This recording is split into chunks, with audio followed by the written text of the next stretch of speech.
Hi everyone, so welcome to this new video and we are starting a new series in the Indian polity section.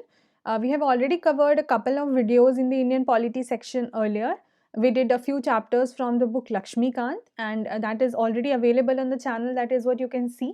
And I have also shown you how do we browse through the entire Anjan Kalash initiative, which is on different social media platforms, Instagram, Twitter, it is also on Facebook, as well as I'm sharing it in the Telegram channel. So there what is happening is like we are doing the stuffs which can be used in the one-liner kind of a questions, or will help you eliminate the options or maybe directly answer the question in the MCQs in the prelim stage, right?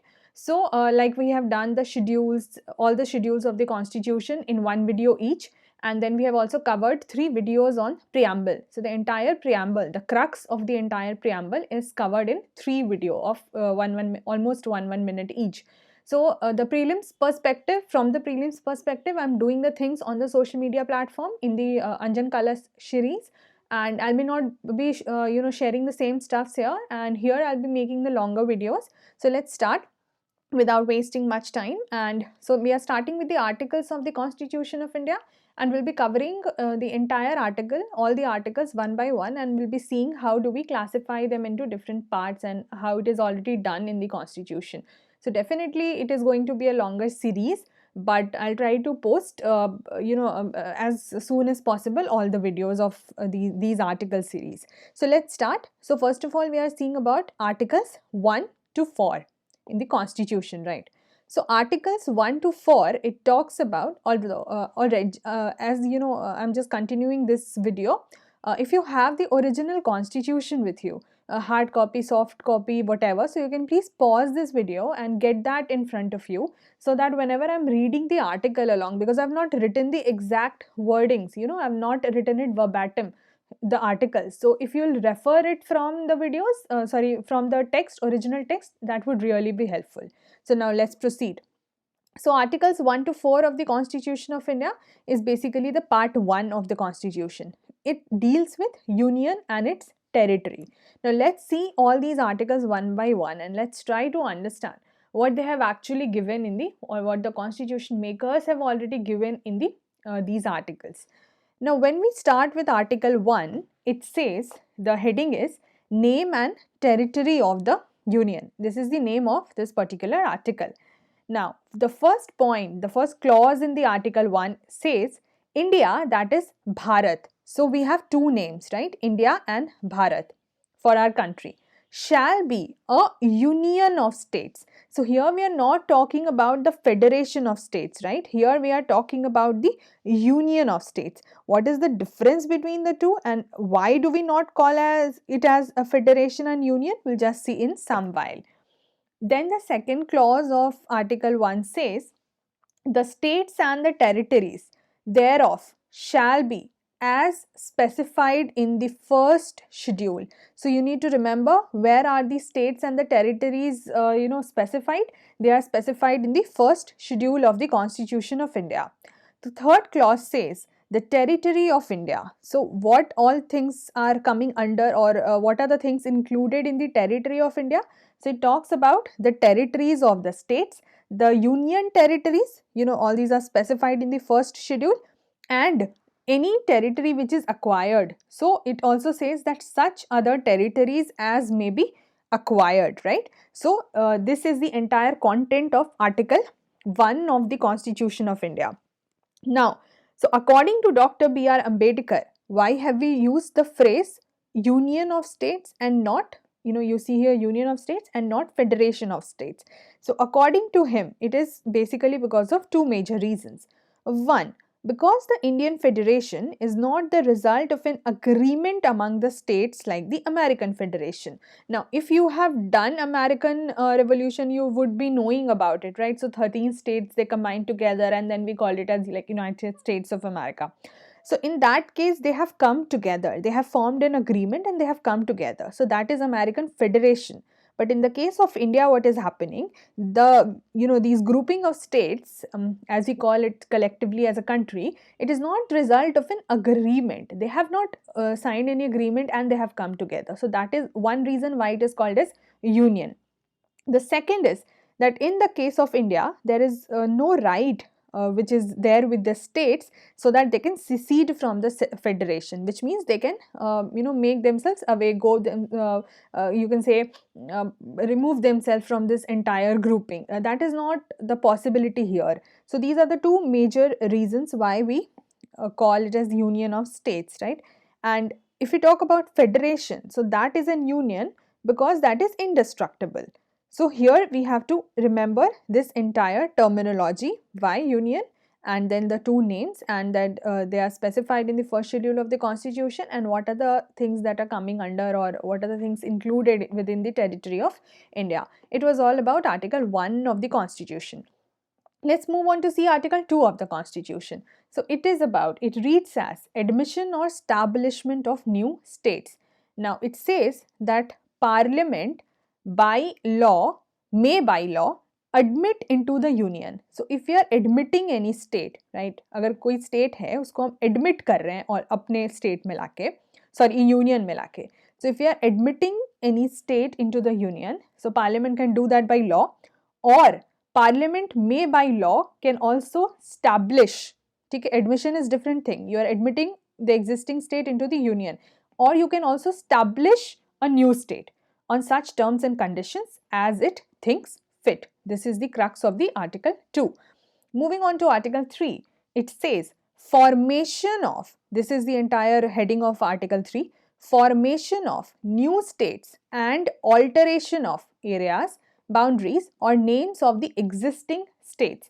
So what it is saying, Parliament may by law form, first of all, the first subclause says, form a new state. How will the new state be formed? So there are different provisions within that, you can say, or different methods of doing that. So Parliament may by law form a new state. एक नया state बनाया जा सकता है. First, by separation of territory from any state. So let's say this bigger block, let's say it is a state and the smaller is a part of the state, so it is a territory of that state. So either you separate a territory from a state and then convert it into a new state, that is one possibility, or the second can be you are uniting two or more states. So let's say it is state 1, state 2, we can also have state 3, 4, 5 like that. So there are several independent states and then you combine it, right? And then you make unite it as entire one state, or in fact part of different states you can also combine and then make it as one state. Or the third also probable method could be uniting any territory to a part of any state. So suppose here was the bigger state, uska ek territory hai, so you are uniting the part of this territory which was a part of this state to another state, and then you are uniting it and it is becoming into another state, right? So there are different methods of formation of new states which can be done by Parliament by law. Another thing is increasing. So we are talking about the alteration of areas, boundaries or names. How do you alter the area of any state? Either you increase the area or you diminish the area, you decrease the area, right? So there are two possibilities. Then either you can also change the boundary of any state, and you can also change or alter the name of any existing state. Now when we talk about these things, so it is including the union territories also. We are only using the word states here, but it is understood and it is said also in the constitution that okay, it is including the union territories also. But there is a condition in Article 3, and the condition says provided that no bill for the purpose, for which purpose? For all these purposes, right? So no bill for this purpose shall be introduced in either House of Parliament except on the recommendation of the President. Now what it is telling, that for this purpose, if you have to do all these things, then a bill which will be introduced in the either house of the Parliament, that could only be done if President has recommended that. So without the recommendation of the President, the bill cannot be introduced in either house of the Parliament. It also says, unless where the proposal contained in the bill affects the area, boundary or name of any state, the bill has been referred by the President to the legislature of the state for expressing its views. Let's see it bit by bit. So what it is telling, first of all, the bill containing these provisions shall be introduced in either house of the parliament only on the recommendation of the president, right? It is also saying that if we are talking about, if the provision containing is about the alteration of area or alteration of boundary or alteration of the names of the existing state, what you have to do in that case? In that case, the president, or what is to be done actually in that case? So in that case, the bill should have been referred by the president to the state legislature. And what will the state legislature do?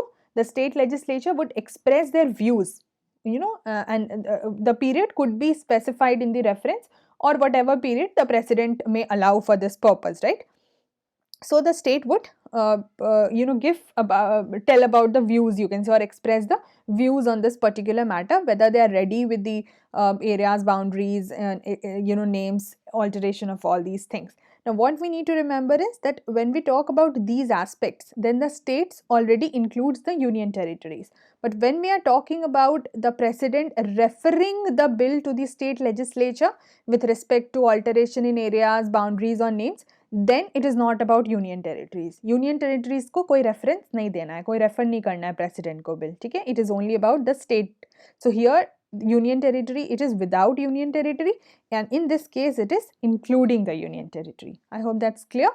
Let's see Article 4. So it says laws made under Article 2 and 3 to provide for the amendment of the first and fourth schedules and supplemental, incidental and consequential matters. So what it is telling, the first clause reads as any law which is referred to in Article 2 or Article 3. So any law which is there in Article 2 or Article 3 shall contain such provisions for the amendment of the first schedule and fourth schedule. ठीक है? तो कोई भी law जो article 2 और 3 में बना है उसमें वैसे प्रोविजन होने चाहिए जो जहां ज़रूरत पड़े तो आप फर्स्ट और फोर्थ शेड्यूल को भी अमेंड कर सकते हैं. Now I have already given that entire thing in the initiative Anjan Kalash about all the schedules. So you should definitely know what are the provisions within the first and the fourth schedule, right? Then it says contain such provisions for the amendment of the first schedule and the fourth schedule as may be necessary to give effect to the provisions of the law. तो law के provision को effect देने के लिए जहाँ जहाँ ज़रूरी हो आप फर्स्ट एंड फोर्थ शेड्यूल में अमेंडमेंट कर सकते हैं. किस आर्टिकल के रिस्पेक्ट में कर सकते हैं, किस लॉज के रिस्पेक्ट में कर सकते हैं? The laws which are given in the article 2 and 3, right? And it also says it may also contain such supplemental, incidental and consequential provisions. तो उसके अलावा भी जो कुछ प्रोविजंस होंगे, इस तरह के मैटर्स होंगे, उनको भी आप अमेंडमेंट कर सकते हैं. Now what is important is that no such law as aforesaid, the laws which we are talking about, which are mentioned in Article 2 and 3, no such law shall be deemed to be an amendment to this constitution for the purpose of Article 368. So it is telling कि Article 2 और 3 के हिसाब से अगर जो भी laws हैं आप amendment कर सकते हैं first and fourth schedule के and all these matters के, but at the same point of time these amendments are not going to be considered as the amendments made under Article 368 of the Constitution, right? So this was all about, this was about Article 4. We have done Article 2 and Article 3 here, and this was all about Article 1. So with this we cover Articles 1 to 4 of the Constitution of India, which is part 1, Union and its territory. Next we'll continue from Article 5, right? So I hope guys you are liking all these videos. In case you are doing, please share the word, please subscribe to the channel if you need more of such videos, and please give me your feedback so that I understand how am I doing. Please like the videos, please comment. Thank you so much guys. See ya, take care. See ya very soon in the coming video. Bye bye.